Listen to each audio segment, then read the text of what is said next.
নমস্কার বন্ধুরা, আজকের রান্নার রেসিপি নিয়ে আমি চলে এসেছি। আজকে রান্না করব অরলের ডাল, পাঁপড় ভাজা, টমেটো চাটনি এবং মটরশুঁটি দিয়ে আলু পনিরের একটি তরকারি। আমি আগের দিন রাত্রিবেলায় ডালটা ভিজিয়ে রেখেছিলাম, অরলের ডাল, এবং আমি প্রেসারে সেটি সিদ্ধ বসিয়ে দিলাম। দিয়ে আমার কিছু টুকটাক কাজগুলো ছিল সেগুলো আমি করে নিচ্ছি। যেমন সবজি যেগুলো বানিয়ে রেখেছিলাম সেগুলো সব ধুয়ে নিয়ে আসলাম। সকালে চা বিস্কুট খেয়েছি, সে কাপগুলো মেজে রেখেছিলাম, ওগুলো সব গুছিয়ে রাখছি। তার মাঝখানে আমি সকালের আজকে জল খাবার একদম সিম্পল করে একটু ম্যাগি স্যুপ করে নিয়েছি। ম্যাগি স্যুপ খেয়ে আজকে আমি রান্নায় বসিয়ে যাব। আজকে প্রথমে আমি পাঁপড় ভেজে নিচ্ছি, অনেকগুলো পাঁপড় ভাজবো, কারণ নিচে যে আন্টিজি আছে আমাদের এই বাড়ির যিনি মালকিন ওনার, তাকে আজকে একটু দেব। সেই জন্য আমার বরমশাইকে বলেছি একটু বেশি করে পনিরও নিয়ে আসতে, একটু পনির তরকারি দেবো। আগের দিন হয়তো তোমরা অনেকে দেখেছিলে যে আমাদেরকে বোনের জন্মদিন উপলক্ষে পায়েস, ঝুরি ভাজা, কেক দিয়েছিল। তো থালা বাসনগুলো ফেরত দিতে হবে, সেই উপলক্ষে আজকে একটুখানি অন্যরকম রান্না করা। আমি এখানে পনিরগুলো ভাজতে বসিয়ে দিয়ে আমি সকালে যেটি খাবার করেছিলাম ম্যাগি স্যুপ, সেটা একটা আমি খেয়ে নিচ্ছি। তারপরে আমি এক এক করে রান্না শুরু করব। আমার পনির ভাজা কমপ্লিট। এবার আমি কড়াইতে একটু জিরে, একটু মৌরি, তেজপাতা, কাঁচা লঙ্কা সম্বারা দিয়ে দিলাম। দিয়ে দেওয়ার পরে আমি একটু তার মাঝখানে আলুগুলো ভেজে নিয়েছি নুন হলুদ দিয়ে, এবং যে মশলাটা করে রেখেছিলাম কাঁচা লঙ্কা, জিরে, আদা দিয়ে, সেই মশলাটা আমি ওখানে দিয়ে দিলাম। এবং মশলা করার সময় আমি একটু পরিমাণ মতন চিনিও অ্যাড করে দেব। কাঁচা টমেটো আর একটু ক্যাপসিকাম আমি কুচি করে রেখে দিয়েছিলাম, সেটাও আমি ওখানে এই কষানোর সময় দিয়ে দিব। তাহলে কী হবে, জিনিসগুলো না একদম গলে যাবে, না গোটা গোটা থাকবে।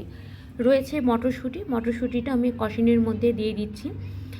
এর মাঝখানে আমি দুই জায়গায় আলাদা আলাদা করে পাঁপড় রেখে দিয়েছি, একটা আমাদের জন্য, একটা আন্টি দিদিদের জন্য।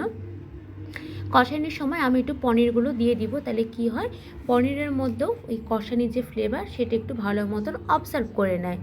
আমি আরেকবার ভালো করে কষাই নেওয়ার পরে আমি ওর মধ্যে দিয়ে দেব জল দেওয়ার পরে কিছুক্ষণ ফুটবে। তারপরে আমি ধনেপাতা এবং মশলা দিয়ে দেব। আমি দেখাচ্ছি আমি কি মশলা। তোমরা অনেকে জানো আমি গরম মশলা এবং এভারেস্টের ছোলে মশলা আমি দুটো দিয়ে থাকি। কিছু বাসন মেজে রেখেছিলাম বাইরে, সেটাই আমি আনতে গেছিলাম, কারণ এখানে বানরের প্রচণ্ড উৎপাত। হয়তো নিয়ে আসলাম না, বানর হয়তো দুম করে কোথা থেকে এসে সব হয়তো ছিটে ছুটে ফেলে দিবে। এরকম বহু ঘটনা ঘটেছে আমার সাথে। কোনো এক সময় ধীরে ধীরে তোমাদের সাথে শেয়ার করব। এই যে আমি গরম মশলা দিয়ে নিচ্ছি, এরপরে আমি দিব এভারেস্টের ছোলে মশলা। এরপরে আমি ধনেপাতা রেখেছিলাম, ধনেপাতা দিব। ও আচ্ছা, তার আগে আমি একটু ঘি দিয়ে দিলাম। এই ঘিটা আমি আসার সময় বালুঘাট থেকে নিয়ে এসেছিলাম। অনেকে চিনবে, পবিত্র ভাণ্ডার, খুব ভালো, দীপালীনগরের ওখানে দোকানটা আছে, সেখান থেকে আমি নিয়ে এসেছিলাম। ধনেপাতা আমি ধুয়ে রেখে দিয়েছি, সেই ধনেপাতায় আমি উপর থেকে ছিটিয়ে দিলাম। আমার পনিরের তরকারি রেডি, দেখতেই পাচ্ছ কেমন হয়েছে। পরে আমি আরেকবার ফাইনাল লুক তোমাদের সাথে শেয়ার করব। এবার আমি কড়াইতে করে নেব আজকে ডালও যথারীতি আমি তেল দিয়ে দিলাম কড়াইতে।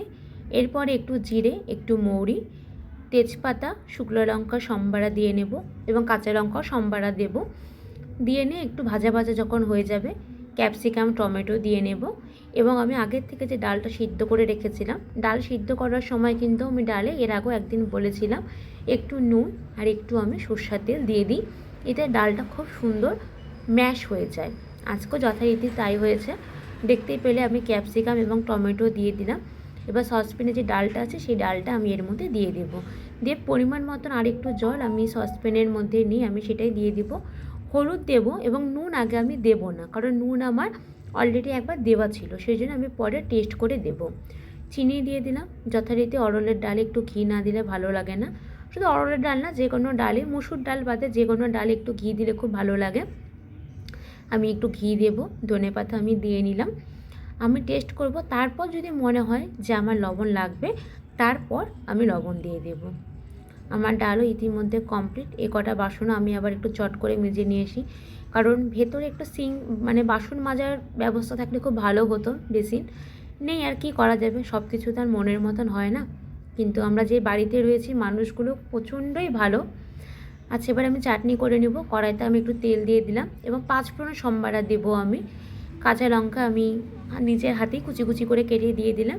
টমেটোগুলো কেটে রেখেছিলাম ডুম ডুম করে, সেটা আমি দিয়ে নিলাম। পরিমাণ মতো নুন আর হলুদ দিয়ে একটুখানি আমি ভাজা ভাজা করে নেব। ভাজা ভাজা যখন আমি দেখবো যে হ্যাঁ ভাজা ভাজা হয়ে যাচ্ছে, এবং হাতা দিয়ে আমি যতটা পারবো কড়াইয়ের মধ্যে ম্যাশ করে নেওয়ার চেষ্টা করব। যখন দেখবো যে হ্যাঁ ম্যাশ হয়ে গেছে, তখন আমি জল দিয়ে দেব, এবং জল দেওয়ার পরে আমি আন্দাজ মতন চিনিও দিয়ে দেব। খুব একটা বেশি চিনি দেবো না, এই কারণে কারণ কিশমিশ থাকবে, খেজুর থাকবে, এরাও যথেষ্ট মিষ্টি জিনিস, সেই জন্য বেশি পরিমাণে চিনি দিলে কি হবে, জিনিসটা খুব গাঢ় হয়ে যাবে, যেটা ভালো লাগবে না। আমার নুনের কাজ, মশলার কৌটোর কাজ কমপ্লিট, সেই জন্য আমি গুছিয়ে সরিয়ে রাখছি। যতটা পারা যায় কাজের ফাঁকে কাজটা করে নেওয়া খুব সুবিধা হয়। এবার আমি যেগুলো ভিজিয়ে রেখেছিলাম ড্রাই ফ্রুটসের মধ্যে, সেগুলো আমি এবার দিয়ে দিচ্ছি। আমার রান্না কমপ্লিট, দেখে নাও পনিরের সেই রেসিপিটা।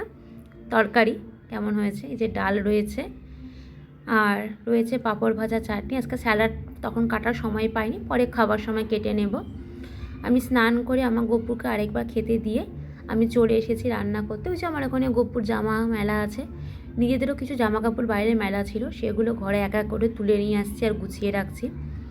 এদিকে ভাত হতে হতে আমার এই কাজগুলো হয়ে যাবে, কারণ ভাত খাওয়ার পরে অনেকক্ষণ সময় একটু বাইরে বসে থাকি রোদের মধ্যে, ভালো লাগে আর কি। এরপরে আমরা দুজনে খেয়ে নেব। আমার বর বাইরে পড়তে বসেছিল, ওর সাথে কথা বলছি আর আমি বারবার করে কাজ করছি।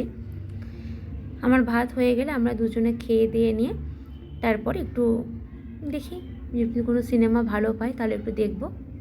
আমরা খেতে বসে পড়েছি।